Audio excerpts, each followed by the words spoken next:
ये जो घबराहट है लोगों की कि कल कोई आए मंगल ग्रह से, परसों एक आंदोलन करे और 3 दिन के बाद पूरा बिहार सुधर जाए, इस मानसिकता से आपको निकलना पड़ेगा।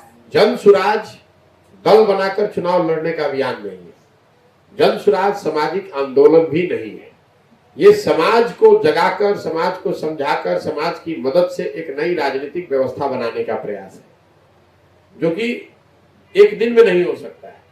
साल लगे, 2 साल लगे, 5 साल लगे, मुझे पता नहीं है।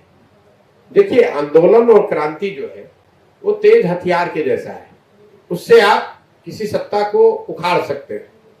आपके पास तेज हथियार हो तो आप बड़े से बड़ा पेड़ काट सकते हैं, लेकिन उस तेज हथियार से आप पौधे को वृक्ष नहीं बना सकते। मानव सभ्यता के इतिहास को अगर आप देखेंगे, पढ़ेंगे, सुनेंगे, समझेंगे, तो फ्रांस की क्रांति को अगर आप अपवाद के तौर पर अलग हटा दें तो दुनिया में, बिहार और भारत की बातें छोड़ दीजिए, दुनिया में किसी आंदोलन ने मानव सभ्यता में कोई बहुत लंबा पॉजिटिव चेंज नहीं किया है। जो आंदोलन होते हैं, जैसे कई लोगों को लगता है कि जेपी आंदोलन से बिहार नहीं सुधरा, तो पहली बात, जेपी का आंदोलन बिहार को सुधारने के लिए था ही नहीं। वो उस समय जो देश में सत्ता थी उसको हटाने के लिए था। तो स्वाभाविक तौर पर जेपी आंदोलन को सफलता मिली, उन्होंने इंदिरा जी की सत्ता को हटा दिया, लेकिन बिहार में उससे कुछ नहीं सुधरा। लोगों को यह लगता है कि जेपी आंदोलन से बिहार नहीं सुधरा तो आगे कैसे सुधरेगा। अरे भाई, जेपी का आंदोलन बिहार को सुधारने के लिए नहीं था, वो देश की राजनीतिक व्यवस्था को बदलने के लिए था, उसमें आपको सफलता मिली। अन्ना हजारे ने आंदोलन किया, उसका असर यह हुआ कि यूपीए सरकार को हटाने में मदद मिली, लेकिन उससे देश में भ्रष्टाचार नहीं खत्म हुआ। भ्रष्टाचार खत्म किसी आंदोलन से नहीं होगा, वो तो उस तरह के सिस्टम बनाने पड़ेंगे, लोग लाने पड़ेंगे, वो व्यवस्था बनानी पड़ेगी। वो 10 साल 15 साल की प्रक्रिया है। दुनिया के जिन देशों ने भ्रष्टाचार के मामले में सफलता हासिल की है, भारत तो सबसे भ्रष्ट देशों के सूची में है। दुनिया के जिन देशों में भ्रष्टाचार पर अंकुश पाया गया है, स्कैंडिनेवियन यूरोपियन कंट्रीज में, फिनलैंड में, स्वीडन में, डेनमार्क में, न्यूयॉर्क, नॉर्वे में, वहां पर यह सफलता मिली है। व्यवस्थित तरीके से 10 साल 15 साल लोगों ने 4 काम किए। पहला, स्वच्छ जनप्रतिनिधियों का चुनाव किया। दूसरा, सत्ता और संसाधन का विकेंद्रीकरण किया। सब चीज सेक्रेटेरिएट पटना सीएम ऑफिस से नहीं चलाकर लोगों के हाथ में दिया। तीसरा, जन भागीदारी, जनता को ये जानकारी हो कि उनके अधिकार है, कौन सी योजना गांव के लिए आया, जनता को पता ही नहीं है। और चौथा, टेक्नोलॉजी का बड़े पैमाने पर प्रयोग। तो अगर बिहार में भ्रष्टाचार आपको कम करना है तो इन्हीं 4 पहलुओं पर आपको काम करना है।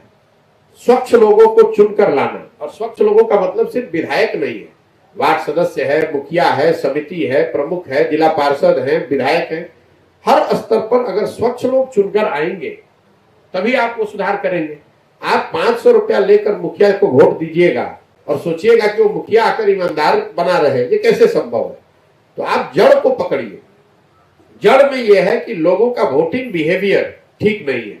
अगर जनप्रतिनिधि चुनकर आ गए अच्छे, तो उसके साथ आपको कानून के जरिए यह सुनिश्चित करना होगा कि सत्ता और संसाधन का विकेंद्रीकरण हो।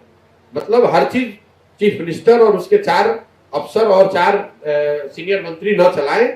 पंचायतों को यह अधिकार दिया जाए। पंचायत में जो लोग जीत कर आ रहे हैं उनको यह अधिकार दिया जाए। आप मुझे कुछ लोग कह सकते हैं कि पंचायत में भी लोग चोरी कर रहे हैं, बिल्कुल कर रहे हैं, लेकिन देखिए, नल जल योजना में बड़ी चोरी हुई। तो बिहार में पिछले बार 96%, 100 में 96 वार्ड सदस्य चुनाव हार गए, 85% मुखिया चुनाव हार गए। लेकिन जिन अफसरों ने उस योजना में चोरी की वो आज भी सिस्टम में बने हुए हैं, आज भी वो चोरी कर रहे हैं। तो ये जरूरी है कि आप सत्ता का और संसाधन का विकेंद्रीकरण करें, ताकि लोगों को पता हो कि भाई उनके गांव में कौन सी सड़क बननी है। पटना में बैठा हुआ जो ज्वाइंट सेक्रेटरी है ग्रामीण विकास का, उसको क्या मालूम है कि आपके गांव में नाली है कि नहीं और उससे आपको क्या परेशानी है। और तीसरी बात जो मैं बता रहा हूं, जन भागीदारी है ही नहीं, जनता को मालूम ही नहीं है, उसको तो भिखारी बना दिया गया है। जनता जैसे किसी को कुर्ता पजामा पहन के देखती है तो उससे जाके मांगते हैं, भैया हमारा कार्ड दिलवा दीजिए, आधार कार्ड। बताइए, आधार कार्ड में जब 2500 रुपए लिया जा रहा है घूस के तौर पर, तो ये तो सिर्फ इसलिए कि जनता को मालूम नहीं है कि भाई आधार कार्ड बनाने के लिए पैसा नहीं लगना चाहिए। और चौथी बात है तकनीक का प्रयोग। अभी स्मार्ट मीटर आप देख रहे हैं, बिजली विभाग ने लाया है।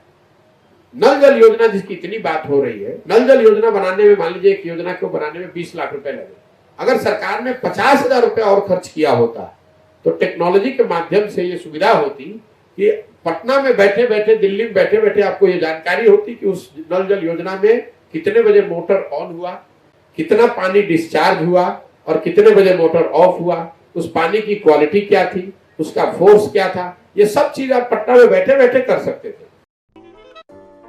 अगर आपको हमारा वीडियो पसंद आया हो तो इसे लाइक करें, सब्सक्राइब करें और साथ ही बेल आइकन दबाना ना भूलें।